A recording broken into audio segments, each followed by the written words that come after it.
Bienvenidos a Coincidir, soy Manuel Rubio y los saludo desde el CIDIR, Oaxaca. Nuestro invitado de este día es fundador del CIDIR, ha tenido prácticamente todos los cargos directivos que se pueden tener dentro de un centro de investigación.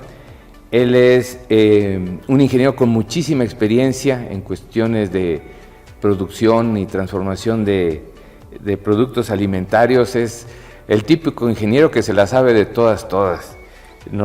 Fue mi primer jefe cuando llegué al CIDIR y siempre ha tenido un enfoque muy práctico de la investigación. Mucho de su trabajo ha sido en comunidades y siempre tratando de buscar alguna aplicación para los recursos que tenemos, en este caso, en el CIDIR Oaxaca. Para mí es un gusto recibir en Coincidir al doctor Pedro Benito Bautista. Doctor. Gracias, Manuel, muy amable. Déjenme decirles que él es egresado de Ciencias Biológicas. Así es. Él es ingeniero bioquímico y también hizo su maestría en Tecnología de Alimentos en la misma Escuela de Ciencias Biológicas y tiene doctorado en Ciencias de Alimentos por la Facultad de Química de la Universidad Autónoma de Querétaro. Entonces, Pedro, bienvenido. Gracias. Es un gusto tenerte aquí. Fíjate que estaba yo leyendo la información que hay en la página del CIDIR y me surgían palabras entre tus trabajos y tus tesis. Quiero que me expliques a qué te dedicas, porque yo veía fructanos, arándanos, propiedades funcionales, chile de agua, seguridad alimentaria, cambios de lípidos, zarzamora. ¿A qué te dedicas realmente, doctor? Muy bien, mira,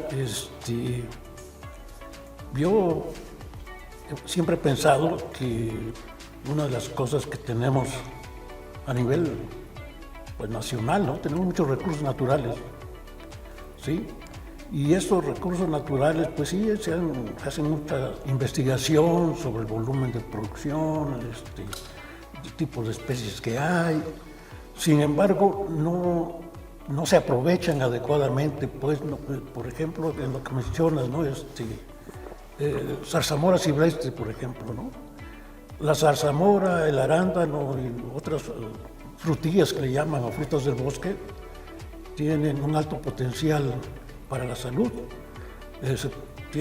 Producen compuestos fenólicos, entre ellos antocianinas, y estos tienen propiedades antioxidantes, antimicrobianas, antiinflamatorias, entonces tienen muchas propiedades.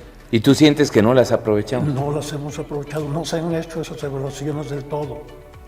Sin embargo, yo creo que lo que estamos haciendo todavía no está integrado a otros grupos de investigación que pudieran identificar de manera muy puntual las especies que tenemos y hacer un trabajo más cómo cultivar estas especies que están ahí en las comunidades, ¿no? Entre bosques.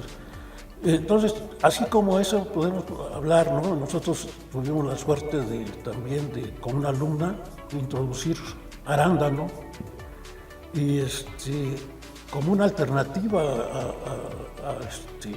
a otros cultivos menos rentables y también con menos propiedades a la salud de la población, ¿no?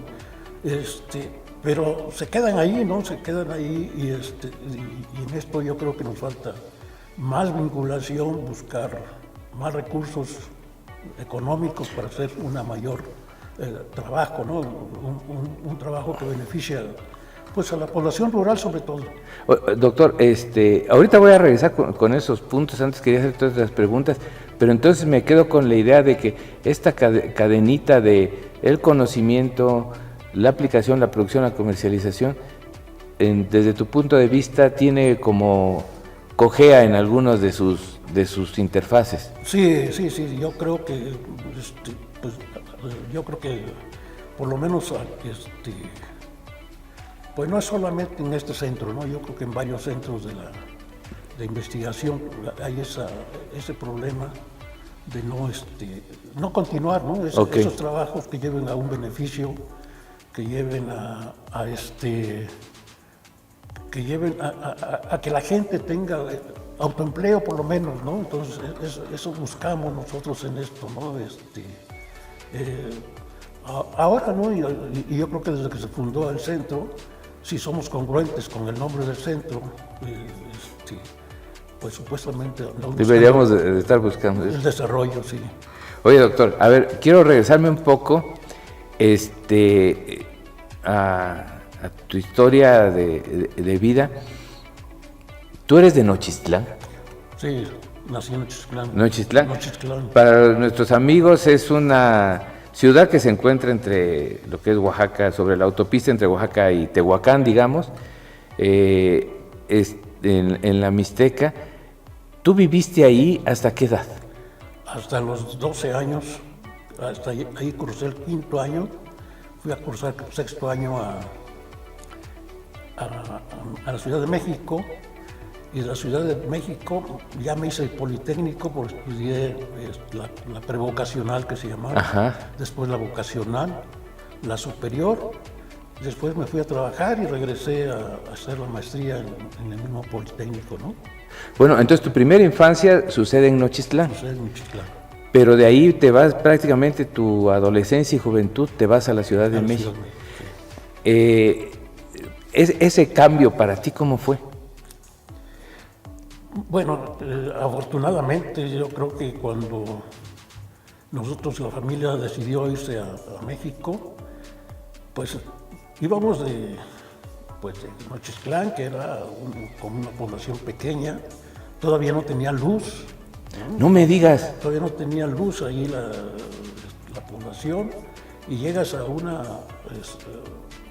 a la Ciudad de México, pues donde tiene pues un nivel de tráfico, pues No, desde siempre. desde siempre,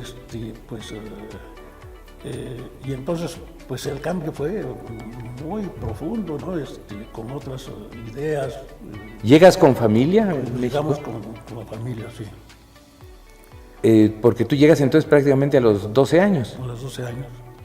Terminas ahí la primaria. Ahí terminó la primaria. Tu adolescencia sucede, secundaria, preparatoria, ya dentro del poli entonces. Dentro del poli, sí, conocemos más o menos bien el poli, cuál era la situación, ¿no? El medio del poli desde entonces. Entonces, pues se pone la camiseta, ¿no? Muy bien. Sí, ya no existen, pero el sistema de prevocacionales, incluso la secundaria 14 era una prevocacional. Mi abuelo estuvo en la de Campeche, luego en la 14. ¿En qué vocacional estudiaste? Vocacional 6. La Voca Ciencias 6. biológicas. Sí. ¿Dónde está la Voca 6? Bueno, antes, cuando yo estudié, estaba junto con la vocacional 3 en el casco Santo Tomás, Ya. y después ya la vocacional 6 la cambiaron a una que llaman, que si no mal recuerdo, la colonia Granjas, no me acuerdo más, la cambiaron, pero cuando yo estudié estaba ahí en el casco Santo Tomás. Pedro, ¿en qué momento decidiste ser bioquímico? Tú eres bioquímico de carrera, ¿verdad? Sí, yo estudié la carrera de ingeniero bioquímico y es muy interesante porque, pues, yo creo que me daban por las ciencias biológicas, entonces al principio pensaba estudiar medicina, sin embargo, pues la situación económica no nos permitía, entonces decidí estudiar ingeniería bioquímica. Pues ya estaba en esta vocación a hacer, que son ciencias biológicas. Normalmente la gente que estudiamos allá teníamos pues básicamente dos escuelas donde irnos, a medicina, los que iban a medicina, o los otros que íbamos a ciencias biológicas en las diferentes áreas, ¿no? En biología había químico, farmacéutico, estaba la ingeniería, que yo estudié ingeniería bioquímica, y estaba algunas otras, ¿no? Pero sí. entonces, yo me interesé por ingeniería bioquímica. A ver, pero hubo algo en ya me imagino, estás formado en la fila para inscribirte, ¿y qué hizo que llegaras? ¿Hubo algún maestro, hubo alguna situación que te llevara a decir, bioquímica, no medicina? No, sí hubo, mira, lo que pasa es que en la escuela, la vocacional 6, la parte que iba a biología, por decirlo así, era bastante pesado, era mucho de leer, ¿no? Ya estaban un poco inducidos el asunto. Sí, y entonces era mucho que leer. En cambio, las otras tenían que ver más con la parte de ingeniería, y por eso yo decidí en la parte de ingeniería, ¿no? Porque entendía que yo no era de tener una memoria grande para aprenderme muchos y diferenciar, ¿no? Partes de las plantas, de los animales, todo ese asunto. Entonces, a lo mejor hasta del mismo cuerpo humano. Entonces preferí estudiar ingeniería bioquímica. Si no hubiera sido bioquímico, ¿qué hubiera sido? Yo también, la otra carrera que me gustaba, porque oía mucho, en ese tiempo estaba muy de auge, la ingeniería petrolera. Pero ok. Esa se daba en Ezequiel. En Ezequiel. Sin embargo, esa vocacional 6 no estaba muy enfocada para esa carrera, entonces pues ya no busqué más opciones, y entonces me dediqué a la ingeniería bioquímica. Hace unos días platicaba yo precisamente en este espacio con el maestro Poblano, y bueno, y lo digo porque somos como contemporáneos, y le preguntaba yo, este cambio de una comunidad pequeña a la Ciudad de México, muchas veces le damos una connotación como dramática, pero realmente muchos que tuvimos que salir por estudiar a otro lado, pues la verdad sí hubieron días malos, pero también hubieron pues días no tan malos, días bastante buenos, el panorama se amplió y todo eso. ¿Tú qué opinas de esto? ¿Realmente fue tan complicado todo? En tu caso, ¿cómo fue? No, yo pienso que pues los intereses que tiene, pues primero la familia, ¿no? Y después uno como estudiante, pues se adapta uno. Yo creo que ¿Tardaste en adaptarte? No mucho, yo pienso que no mucho. Pues al principio, pues la gente pues te ve que eres de provincia, ¿no? Se nos nota. Se nos nota. Se nos nota, ¿no? Y entonces pues es cosa de la aceptación.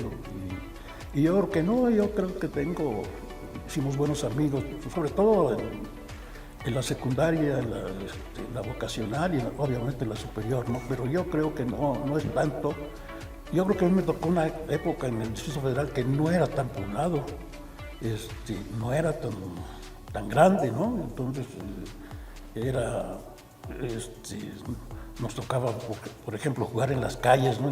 Cuando ya nos cambiamos del centro a otro lugar, y no había ningún problema, ¿no? Entonces la seguridad, no había esos problemas de seguridad que hay actualmente, ¿no? Bueno, seguramente han de saber que en la época que tú eras joven, éramos jóvenes, o cuando iba también a México, Zacatenco estaba absolutamente en la orilla de la ciudad. Así es. Lo que es la Tapo, sí, pues también era la orilla de la ciudad. Sí. Entonces, sí estamos hablando de otro DF. Doctor, tú has trabajado en muchos lados. ¿Cómo en cuáles? Mira, bueno, además de trabajos informales. ¿Cómo cuáles? Pues de trabajar en alguna tienda como ayudante, otras de estas estuve buen rato. Y mi primer trabajo formal, yo trabajé en el laboratorio de Hacienda, en crédito público, tienen un laboratorio. En su momento fue el mejor equipado de Latinoamérica. Y este laboratorio tenía como objetivo valorar todo el material y equipos que se importan y se exportan para, dependiendo de su composición química, calcular el impuesto que debían calcular los impuestos, ¿no? Que tenían que pagar, ya sean los importadores o los exportadores, ¿no? Entonces ahí estuve mucho tiempo, bueno, no mucho tiempo, yo creo que unos 4 o 5 años. Después yo me fui, me invitaron, salí de ahí, me invitaron a lo que es ahora el INIFAP. pero antes estaban divididos y era INIA, Instituto Nacional de Investigaciones Agrícolas. Y trabajé un tiempo, estuve ahí en Chapingo y después mi plaza era en Celaya. Y ahí estuve como 7 años en Celaya. Ahí mismo me contrataron para estar en el Tecnológico Regional de Celaya, estuve un tiempecito. Y así hemos trabajado en varias partes, ¿no? Y después pues, nos invitaron a venirnos a... Bueno, a mí, en lo personal, nos estaban invitando a varios de nosotros irnos a Michoacán porque iban a abrir una maestría en Michoacán, ¿no? Al CIDIR. Al CIDIR Michoacán. Sin embargo, en el último momento se canceló, pero nos dijeron vamos a abrir Oaxaca. Estamos hablando de 1982, más o menos. 83. Sí, 83. Y entonces, pues ya habíamos hecho el examen, pues ya nos habíamos aprobado, entonces pues ya Oaxaca, pues muchos decidimos venirnos hacia acá, ¿no? A ver, tú fuiste la primer camada que llegó al CIDIR. Bueno, pues la primer camada, pues por días nos ganaron a los otros compañeros, ¿no?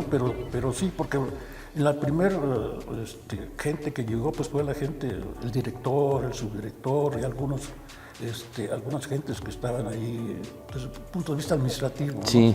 Y ya después llegamos en una segunda camada nosotros. Sí, pero estamos hablando de diferencia de semanas, Sí, nada más. Sí, yo creo que no más de un mes. Tengo un par de preguntas más sobre esto. Cuando te digo el nombre Real Moctezuma, ¿qué te recuerda? Sí, nosotros jugamos fútbol, Sí. y entonces en México, y entonces jugaba en un equipo que se llamaba Real Moctezuma.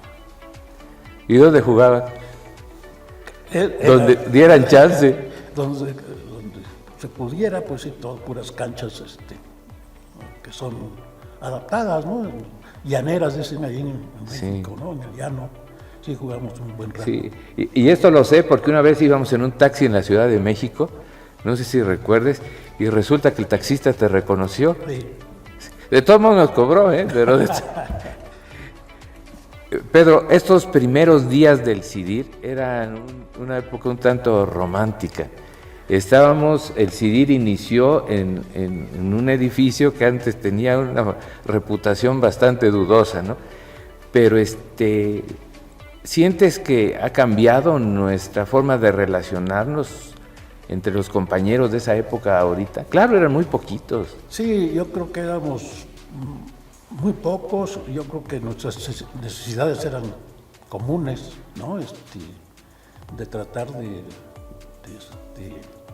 adaptarnos a Oaxaca, Sí. ¿no? Yo creo que por eso se trabajaba mucho en conjunto, se hacían labores de todas, ¿no?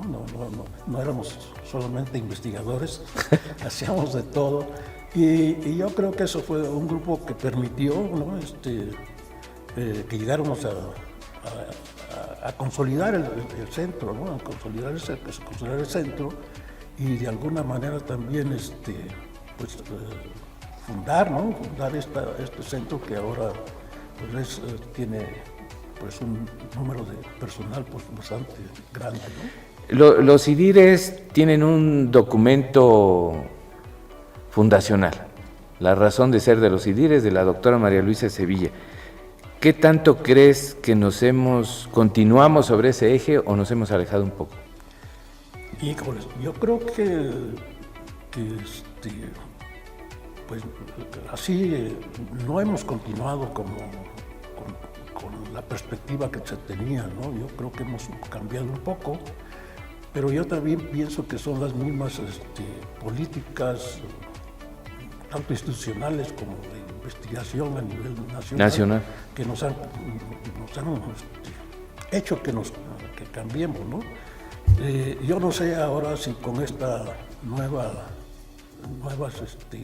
estructura que quiere el CONACYT podemos retomar, ¿no? lo que se pensaba antes de los centros, los CIDIRes en general, ¿no? Uh-huh. Ojalá se pueda, porque pues la idea es esto, ¿no? Tratar de que estos centros sirvan para el desarrollo regional, ¿no? Y yo creo que hay A mediano plazo debe haber un cambio, porque se va a necesitar, ¿no? Con estos proyectos que hay, por ejemplo, lo del Istmo, Sí. Coatepec, todo esto va a necesitar un cambio, vamos a tener que ir adaptándonos o tratando de apoyar esas necesidades que se vayan presentando, ¿no? Doctor, voy a dar un pequeño brinco en el giro de las preguntas. Quiero hablar con la persona, con Pedro Benito. ¿Qué es lo que a ti te apasiona? Órale. Pues yo creo que, yo creo que con el tiempo va uno cambiando, ¿no? Pero sí me gusta mucho trabajar con gente de campo. Ok. Porque ves las necesidades que tienen y si haces un trabajo, pues digamos, digno, pues la gente te lo reconoce, ¿no? Y en ese reconocimiento es muy, pues qué será, muy emocionante que te reconozcan tu trabajo, ¿no? Y entonces yo creo que esa sería una parte importante, ¿no? La que me emociona en esta parte del trabajo, ¿no? Y que pudiera, y hasta ahora, ¿no? Yo creo que personalmente estoy satisfecho, ¿no?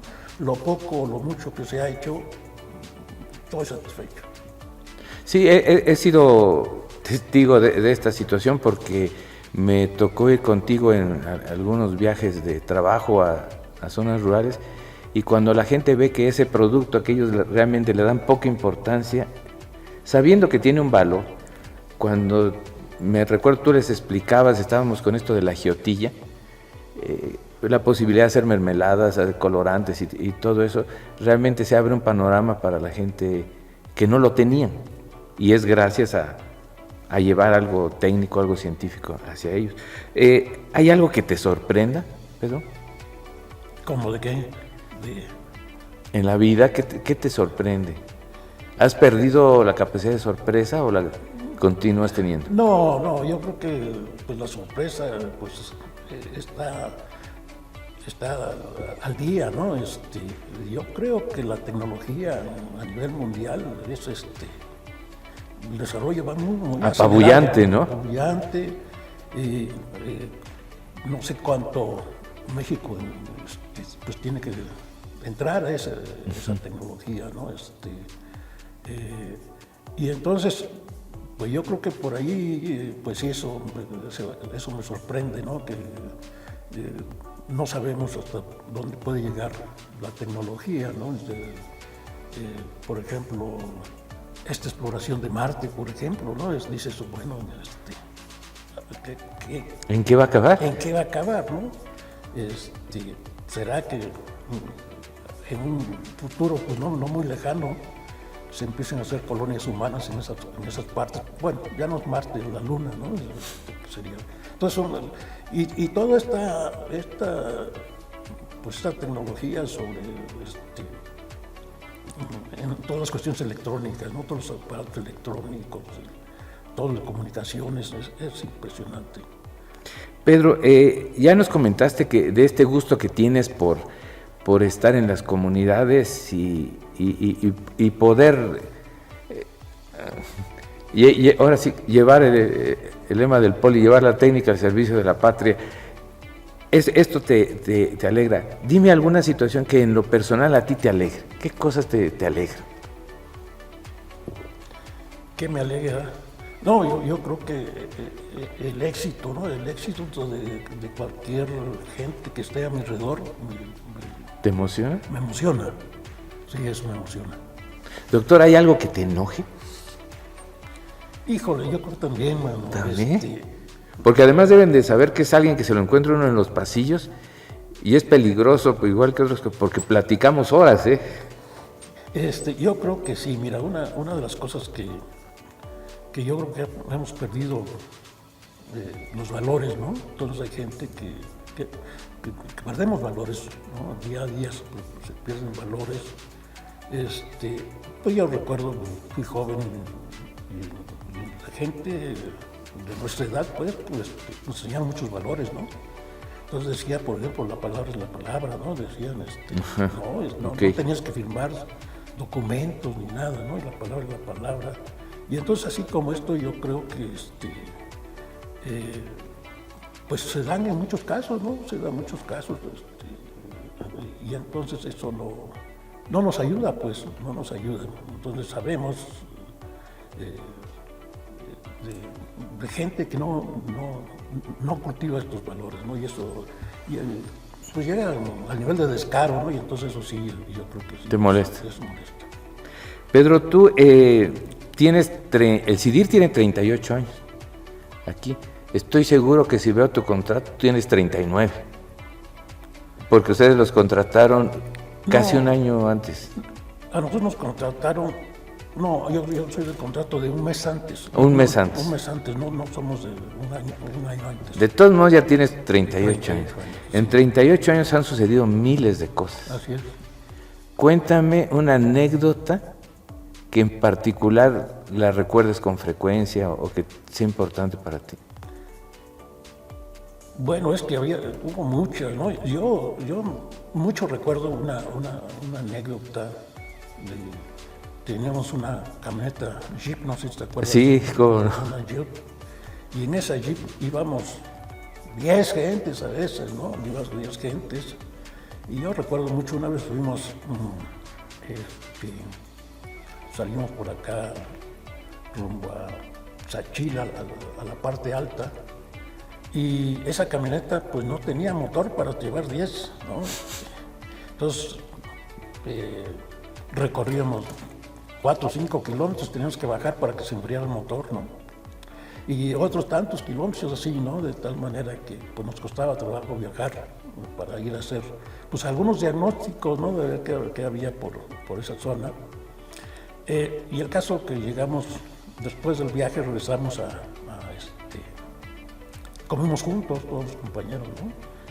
Y era tanto el polvo que traíamos todos en la cara, tanto polvo que parecía que nos habían empanizado, ¿no? Entonces eso me causaba mucha risa, porque todo lo primero que llegamos fue a lavarnos la cara, no las manos, la cara, porque no teníamos, ¿no? Porque esos vehículos que traíamos, de verdad que era un problema. Pero aún así se hizo mucho trabajo en ese. En esa época se trabajaba con mucho corazón, ¿no? Puro corazón, sí. Sí, carro no había, eso carro sí. No había. Pero recuerdo que esa Jeep era, no sé, pero hubo un tiempo en que solo había una camioneta. Esa camioneta. Sí. Después tuvimos otro. Luego llegaron 3, sí. Pero era un tiempo una sola camioneta para todo el centro y mucho de nuestro trabajo pues era en campo. De campo, sí. Pedro, en la vida, en lo académico, en donde quieras decirme, ¿a quién te hubiera gustado conocer? Híjole, pues yo creo que a mí me hubiera gustado conocer. Yo siempre he pensado, estos grandes investigadores que hicieron, que tienen leyes, ¿no? ¿Cómo lo hicieron? ¿No? ¿Cómo lo hicieron? Fueron autodidactas, yo creo que la mayoría de ellos, ¿no? Era amor a la ciencia. A la ciencia, ¿no? Entonces, yo pienso, tenemos todavía, admiramos a muchos pensadores griegos por allá, ¿no? Y luego estos científicos, pues a lo mejor Einstein ya estudió, pero los anteriores, ¿cómo lo hicieron para llegar? ¿Hay alguno que en especial, algún nombre que en especial te hubiera gustado conocer, echarte un café con él? Yo creo que pues hay varios, ¿no? Pero Tesla me hubiera gustado. Sí. Tesla me hubiera gustado conocerlo. O sea, primero conocer su trabajo, no lo conozco.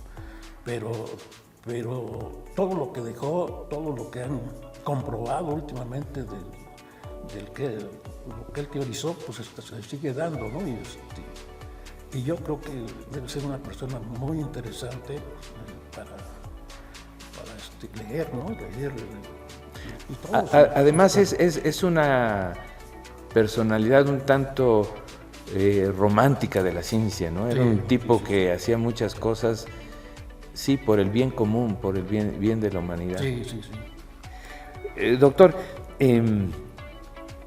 ¿cuál crees que haya sido tu peor metida de pata en la vida? Híjole, no, Que sea contable. que sea contable. No tengo idea, mano, pero son muchas, son tantas que no sé cuál. ¿Alguna que te pese en especial? No, ¿No? yo creo que no, mira, que me pese en especial, ¿no? Pero yo creo que, pues, en la vida de todos, ¿no? Tenemos varios errores. Yo creo en lo personal que uno de mis errores graves es que no. Mucha gente me invitó a irme a otros centros de investigación antes de venirme a este. Sí, y no es que me arrepienta, sino yo creo que esa filosofía de grupos formados, ya con muchos años de experiencia, pues me habría ayudado un poco más para después venirme para acá, ¿no? Y yo creo que por ahí fue uno de los errores, ¿no? Sí, yo tengo una situación parecida en eso. Doctor, esta es la pregunta creo que más importante de toda la entrevista. ¿Alguna vez fue problema para ti no haber sido guapo? Muy buena pregunta. No, yo creo que no. Si recuerdas en nuestras generaciones decía un hombre de las 3 Fs, ¿no? Sí. Feo, fuerte y formal. Yo creo que no. Yo, es más, sigo viviendo con lo mismo. Ah, bueno. No fue problema. No fue problema. Platiquemos un poquito de ciencia, doctor. No tanto de tu quehacer científico, sino del concepto general de ciencia. ¿Tú crees que la ciencia, crees en la ciencia? Sí, obviamente, no, obviamente yo creo que sí, la ciencia nos ha llevado a esta evolución que tenemos, ¿no? Si no tuviéramos nada. ¿Qué opinas de la imagen que tiene la sociedad de la ciencia y de los científicos? Yo creo que no es que no sea buena, sino que es pobre, pues en el sentido que no hay difusión, así como lo estás haciendo ahorita, ¿no? Una difusión acerca de ciertas personalidades, ¿no? que están haciendo ciencia, pues ciencia para todos, ¿no? Que tienen un nivel o un respeto internacional, por decirlo así, ¿no? Entonces, yo creo que ahí falta mucha difusión en esto, ¿no? Nos llenamos, tenemos noticias a lo mejor mucho más de deportes que de ciencia, ¿no? Entonces sí. Ahí estamos mal, ¿no? Entonces, o de políticos, ¿no? También, o sea, no es malo, pues, pero también no estamos en la mitad del nivel de ellos. Pero entonces tú sientes que no es tanto que haya una mala imagen, sino simplemente que a lo mejor ni existe la imagen, ¿no? O es pobre, como tú dices. Tiene, ¿no? Entonces, a menos que alguien haya desarrollado una tecnología muy importante, se le da difusión, ¿no? De otra manera, yo creo que no hay tanto, ¿no? Ahora se ven más, por ejemplo, concursos de alumnos que participan en otros lugares, ¿no? Pero yo creo que todavía falta mucho por esta difusión de lo que se está haciendo en ciencias, tanto en lo institucional como en otros lados, ¿no? Que hubiera pues unos programas con más continuidad, ¿no? Para que de tal manera la sociedad se entere de lo que está haciendo y hacia dónde va esa ciencia, ¿no? Oye, doctor, ¿tú crees que la ciencia es la actividad más importante del ser humano?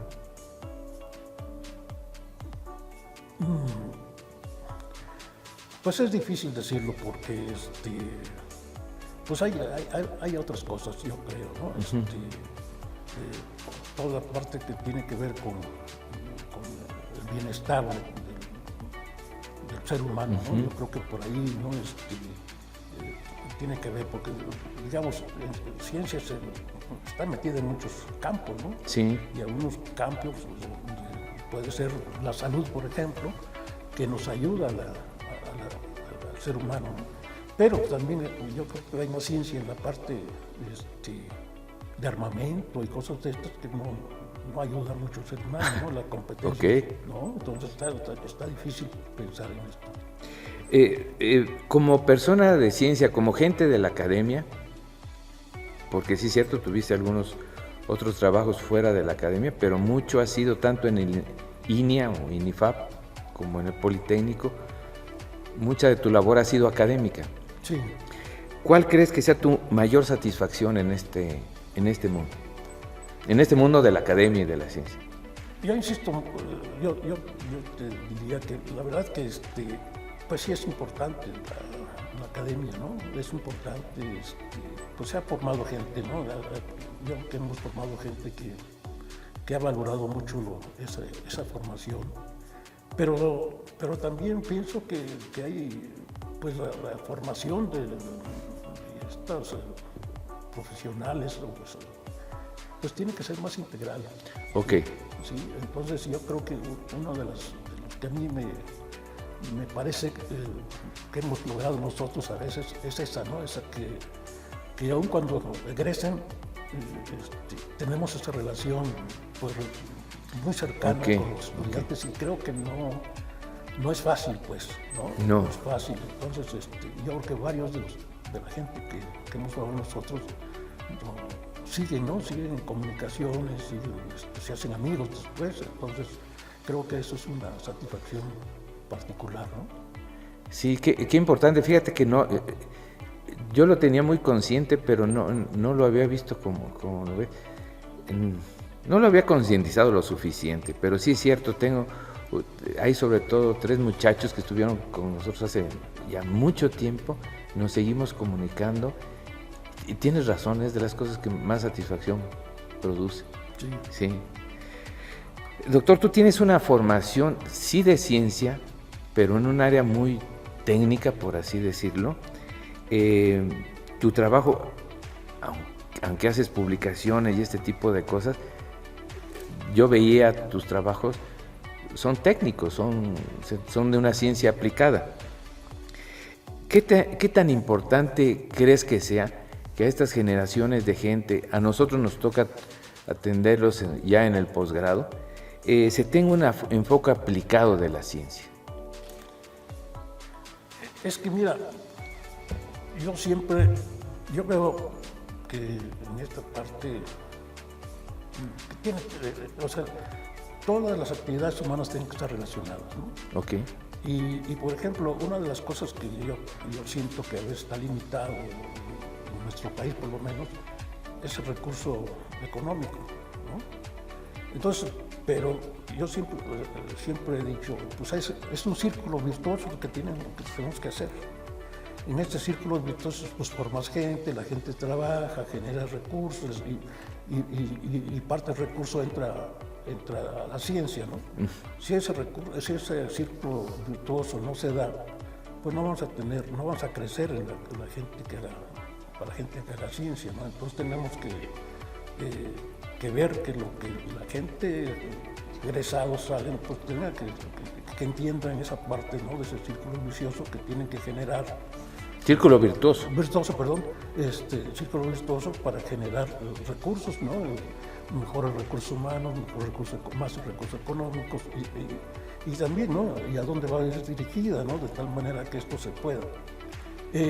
Yo creo que el CONACYT debería un poco regular más esto, ¿no? ¿Cómo conjuntar esos esfuerzos, por ejemplo, en áreas específicas, ¿no? Dices, bueno, no todos los centros de investigación podemos hacer de todo, ¿no? Entonces, sí es cierto, hay cuestiones. Hay tecnología ya, ¿no? Entonces habría que ver centros que sean de desarrollo tecnológico. Yo recuerdo cuando empezamos como segundo director, estábamos pensando en crear una subdirección de desarrollo tecnológico.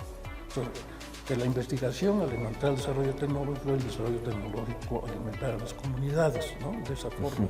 Sin embargo, no se ha hecho en el CIDIR, ¿no? Entonces, yo creo que ciencia y algunos desarrollos tecnológicos se pueden retomar para aplicar en comunidades, ¿no? Hay que hacer más gestión, por ejemplo, ¿no? ¿Sientes que eso es una cuestión de política de ciencia y tecnología? Sí. ¿Sí? ¿O de falta de política? Sí. ¿Sientes que entonces que va por ahí el asunto? Yo pienso que por ahí debe hacerse, ¿no? Debe vincularse, ¿no? Porque, o sea, si las políticas a nivel nacional fomentaran más la vinculación con comunidades que tienen los recursos, pues a lo mejor se pudiera mejorar. En la ciencia ahorita privilegiamos mucho el paper, Sí. la publicación. Sí. ¿Tú cómo ves esto? Pues mira. Bueno, y deben ver su currículum, es una listota enorme. No, yo creo que no es tanto. Yo creo que pues tenemos que, vuelvo a los valores, ¿no? Ajá. Vuelvo a los valores, realmente medir la capacidad. Cuando hay equipos grandes, pues sí, se puede publicar, se puede tener trabajos muy integrados, muy analizados, ¿no? Entonces, vale la pena, ¿no? Sin embargo, yo creo que también, ¿no? ¿Cuáles son las publicaciones? ¿Cuáles son las revistas que sí tienen esos artículos bien revisados, ¿no? Las fuentes donde se tomaron datos y todo este asunto, de tal manera que pues sí, debe haber más exclusividad en estos famosos papers, ¿no? Yo creo, sí, de tal manera que el hecho de llegar a ciertos papers, no cualquiera lo puede hacer, ¿no? Tiene que tener pues mucho trabajo atrás, ¿no? Para llegar a una revista de las que mundialmente se reconocen, ¿no? ¿Tú crees que la ciencia, ciencia academia, voy a englobarlo ahí, en nuestro entorno, no estoy hablando de las grandes universidades de otros países, en nuestro entorno, ¿está trabajando en equipo? ¿O seguimos aislados? Yo creo que son pocos los grupos que trabajan en equipo. Ok. Yo creo que son pocos, ¿no? Entonces, yo creo que pues se necesitan más equipos, ¿no? Eso, no grupos, sino equipos. Equipos. Déjame decirte que yo tuve una experiencia. Había un laboratorio de fomento industrial que tenía la Secretaría de Economía en ese entonces, hace muchos años. LANFI. Y un día, cuando yo trabajaba en el laboratorio de Hacienda, yo fui a LANFI y me impresionó. Ellos trabajaban para la industria, ¿no? Y me impresionó. Ellos no tenían un cubículo. Entonces, tenían salas. Entonces, sí. En esas salas, el director sentaba a los ingenieros y investigadores que tenían que trabajar, los sentaba en esa sala y les comentaba el estudio que tenían que hacer, ¿sí? Y entonces ellos tenían que opinar, cada uno de ellos, si entraban para resolver ese problema, ¿sí? Y entonces ya se quedaba el equipo y trabajaban en esa sala todos al mismo tiempo, ¿sí? Para resolver un problema específico. Y entonces eso a mí me impresionó, ¿no? Entonces era muy interesante. Otra cosa que a mí me tocó en línea era también muy interesante. Los proyectos de investigación se abrían a toda la comunidad, ¿sí? Entonces teníamos una vez al año una reunión para proponer proyectos, ¿no? Y entonces ya propones el proyecto, te llovían los cuestionamientos, ¿no? Los apoyos y todo. Y a veces salías enojado porque se cuestionaban nuestro trabajo, ¿no? O estaba débil en otra parte, ¿no? Y entonces había el coordinador que llevaba esto, pues había cosas que pues, eran muy más fáciles de resolver y entonces decía, bueno, resuelve y ya me llevo tu proyecto y está aprobado, ¿no? Y había otros casos que era más difícil, ¿no? Entonces tenía que volverse a presentar el proyecto en la próxima oportunidad. Pero lo muy interesante de esto es que aparte de que llevábamos una mañana media amarga a veces porque no nos aprobaban el proyecto, había una convivencia en la tarde y se acababan los problemas de que yo dije, yo te comenté esto mal de tu proyecto. Yo creo que ahí mismo se resolvían muchas cosas en esa convivencia. ¿Propiciaba la formación de equipos? Se propiciaba ese trabajo, ese equipo, ¿no? Esa formación de equipos.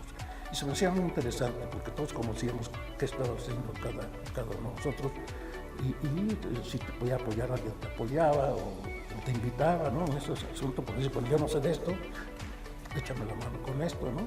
Sí. Era muy interesante. Fíjense que yo conocí tanto el laboratorio de Hacienda, donde trabajaste, y la ANFI, los laboratorios nacionales de fomento industrial que estaban, no sé, 3 cuadras arriba, no más. Y ahora que lo dices, era muy interesante. Los conocí contigo, y sí es cierto, las formas de trabajo en el de Hacienda se me hacía interesantísimo, y creo que ya no existe algo parecido en este momento, ¿no? Realmente, si algo entraba al país, era analizado no superficialmente. Yo me acuerdo que deshacían el producto y en función de esto, esta tasa debe de pagar este impuesto por tales y tales razones. Yo no recordaba que era para los impuestos. Y podía uno llegar al ANFI, que estaba enseguida, y decir, ¿saben qué? Quiero hacer estas tasas. Estoy poniendo un ejemplo muy burdo. Y en ese momento se formaba un equipo de trabajo que además accionaba rapidísimo. Sí. Rapidísimo. Era gente de mucha experiencia y de mucha disciplina. Me estoy saliendo del tema. Doctor, tú has trabajado mucho en cuestiones agroindustriales. ¿Nos podrías decir para ti qué es el potencial agroindustrial? Bueno, lo que pasa es que... ¿Es un término que existe realmente? Bueno, es un término que se utiliza, ¿no? Primero para valorar el recurso, ¿no? Por ejemplo, yo no sé, hay muchos ejemplos, ¿no? Pudiera ser, por ejemplo, el agave de Oaxaca, ¿no? Entonces, y sobre todo cuando son recursos sin explotar, ¿no? Entonces, okay. Por ejemplo. Entonces, pues a lo mejor, si acaso, nada más identificados en ese momento. Identificados. Entonces, ese potencial, pues tienes que estudiar la cantidad de población, si esa población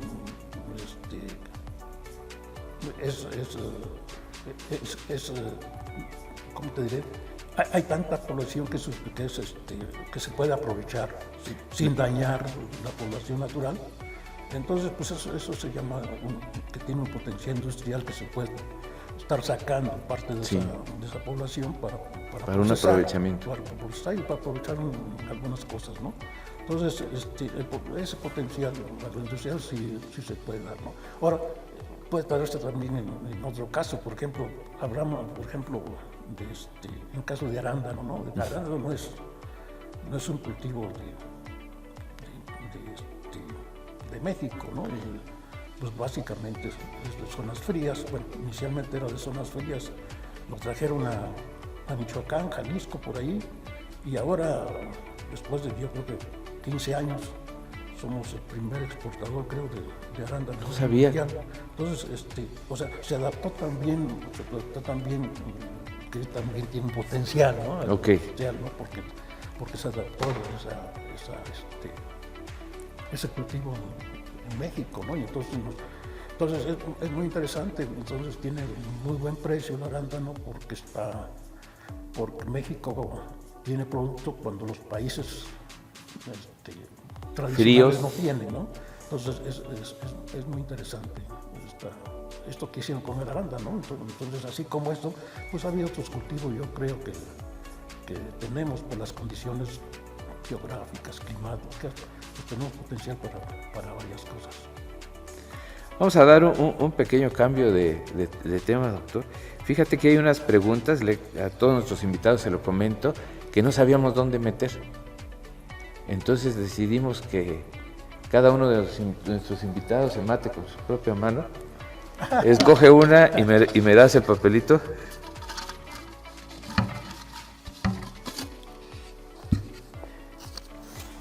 Y ¿cómo le explicarías a alguien de la calle que es útil lo que tú haces? Solo platicado. Pues yo creo que con las palabras más sencillas que se puedan, ¿no? Ajá. Entonces, te digo, afortunadamente nosotros salimos mucho a comunidades, pues y le tenemos que buscar las palabras más fáciles que se puedan para que ellos entiendan, ¿no?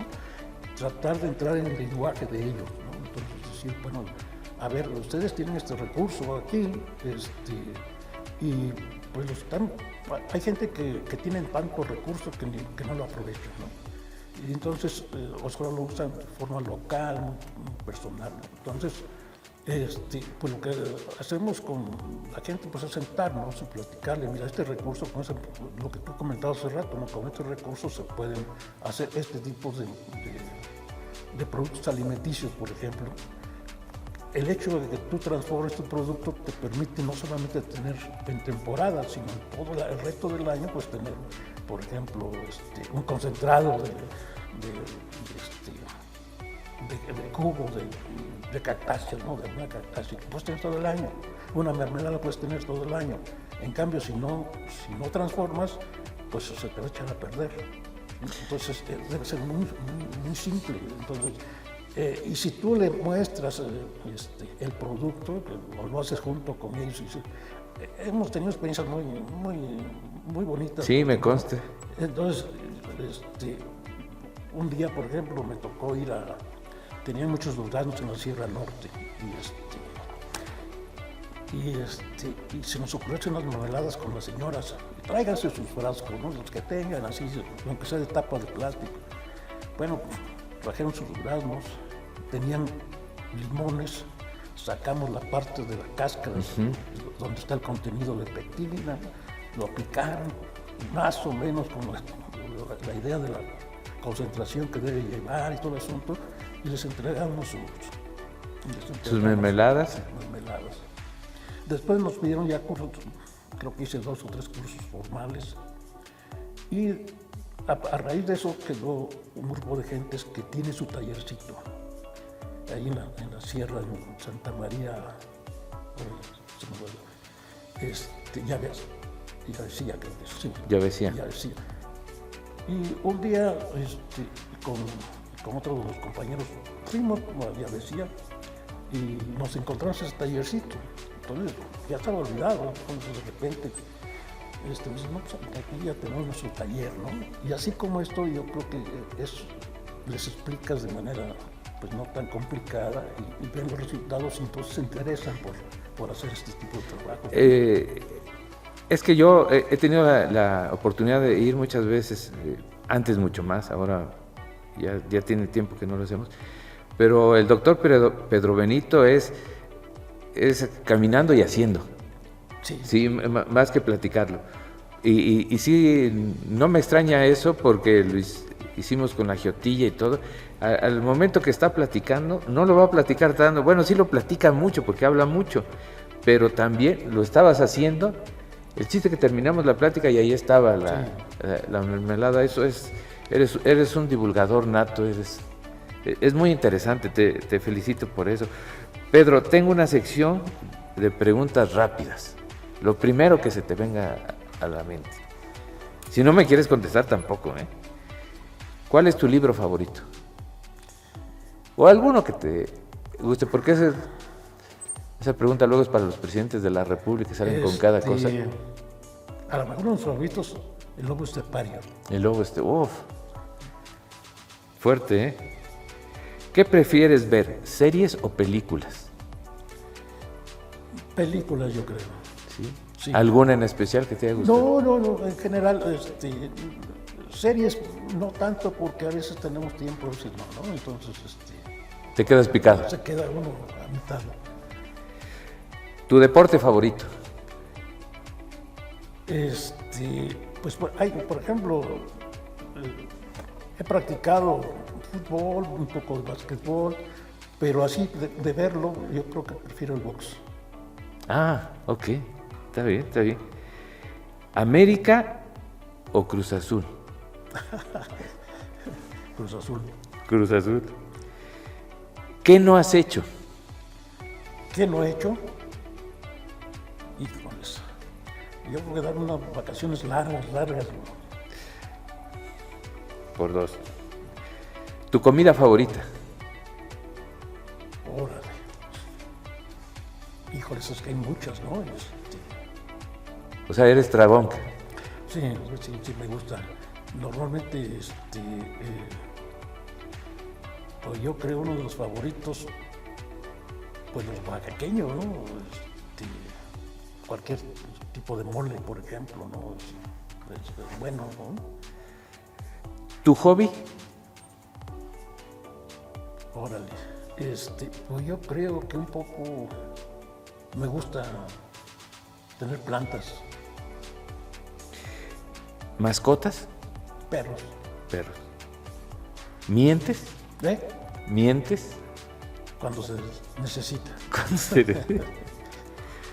¿Qué pregunta crees que me ha faltado hacerte? No, yo creo que, pues a lo mejor, ¿cuándo te retiras? No pienso hacerlo. ¿Tienes planes?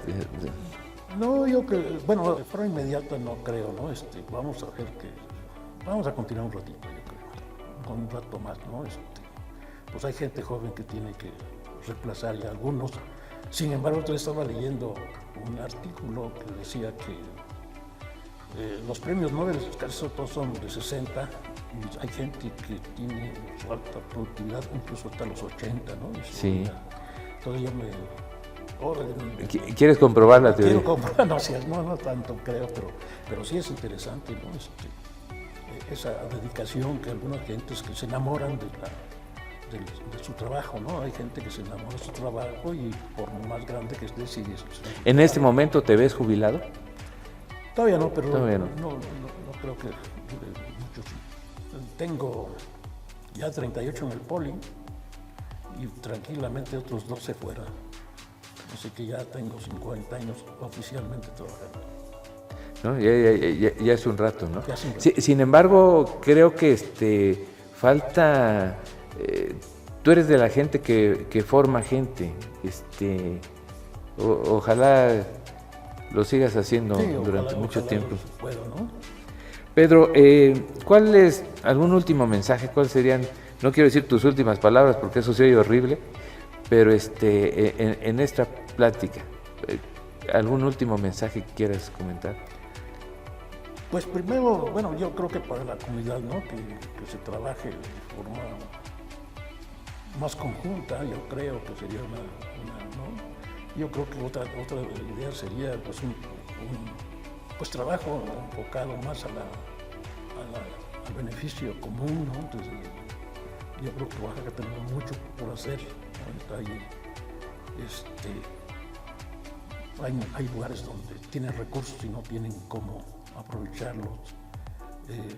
Pues yo sería de esa opinión, ¿no? Si es acerca de... ¿Crees que debemos salir más de los cubículos? Yo creo que sí, mucho más, porque yo he tenido oportunidad de trabajar en varias partes del Estado, ¿no? Sin embargo, siento que no es suficiente, ¿no?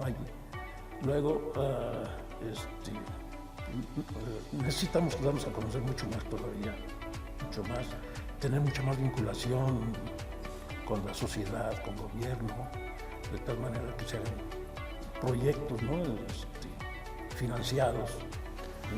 Yo creo que sí, tenemos mucho. Hay potencial, ¿no? Nuestro centro tiene mucho potencial, ahora sí que el potencial.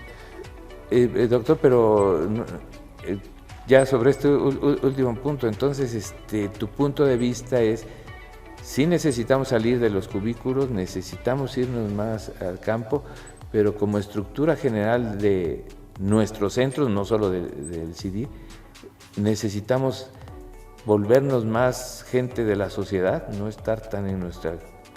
Sí, yo creo que tenemos que tener... Mira, yo creo que uno de los puntos importantes de por qué este centro se consolida es por esa comunidad integrada, ¿no? Se integraron toda la primera generación, por decir así, Sí.